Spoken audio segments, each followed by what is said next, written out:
a small family. You know, it's just me, my mom, my little sister, and my grandmother. You know, we were a close family within ourselves, but, you know, we were kind of distant from the rest of our families. You know, as a kid, I wasn't a bad kid, but, you know, I just didn't have very much, like, organization, very much, you know, discipline, things like that. But, you know, like I said, I wasn't, you know, going around getting in trouble. I was just kind of just out there. I didn't really have, you know, purpose, you know, and things like that. But then, you know, so, you know, when we started doing the virtues, you know, that Coach Clark covers with us every week, you know, it just kind of, you know, of course we try to use it as much, you know, in the locker room, on the field, practice field, game field. You know, we try to use that a lot, you know, for the football aspect of, you know, of our lives, because, you know, high school football is what we all love as players. You know, the coaches love it, we all love it. You know, it's part of our lives. But it's helped even more off the field.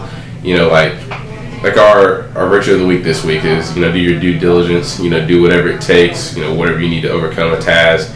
You know, things like that. And it's just like things like that they're not just relevant to football. You know, they're relevant to things in life. You know, schoolwork. You know, I didn't used to work as hard as I possibly could in school. You know, a lot of kids usually don't. But, you know, the virtues that we've done, and, you know, we all hold ourselves accountable for not just each other, but, you know, all the rest of the, you know, players on the team. We all kind of hold each other accountable for the virtues that we're going through, whether it's in the classroom, practice field, game field, you know, any aspect of life that we're together, because, you know, we're a close family. You know, we're not just a team, we're a really close-knit family. So, you know, whenever we're out in public, you know, we try to remind each other that, you know, people are always watching. So, you know, you have to follow up on these virtues. And so, you know, the virtues, it's undescribable, you know, what it's done for us as a team, you know, as individual characters. You know, it's really guided us in the right direction.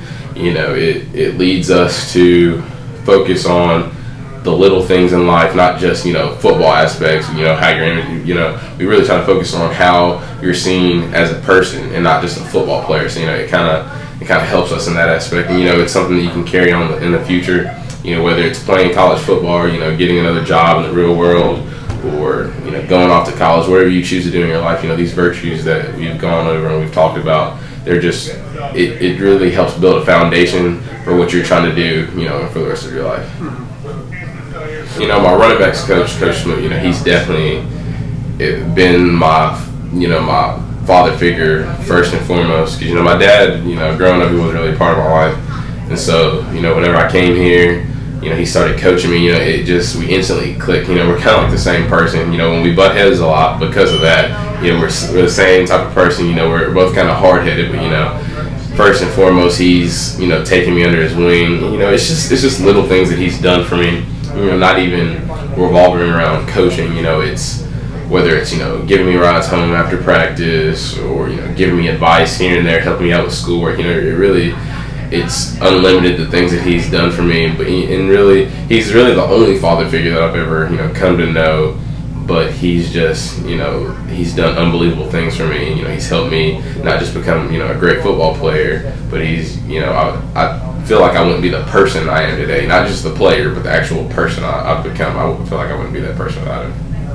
Me and my mom, you know, we talk about this all the time. You know, what I've been blessed with, you know, it's a gift from God, but it's my choice what I do with it. You know, every game I go out and I don't really just play for myself, but, you know, of course I play for my teammates, but, you know, I kind of play to pay back for what, you know, I've been blessed with. And, you know, I don't try to do it and show off as if to say, you know, look what I have, look what you don't. But, you know, I try to just, you know, be thankful and use it to the best of my ability, so, you know, it doesn't go for granted. Your teammates don't ever go unnoticed, you know, not for me at least.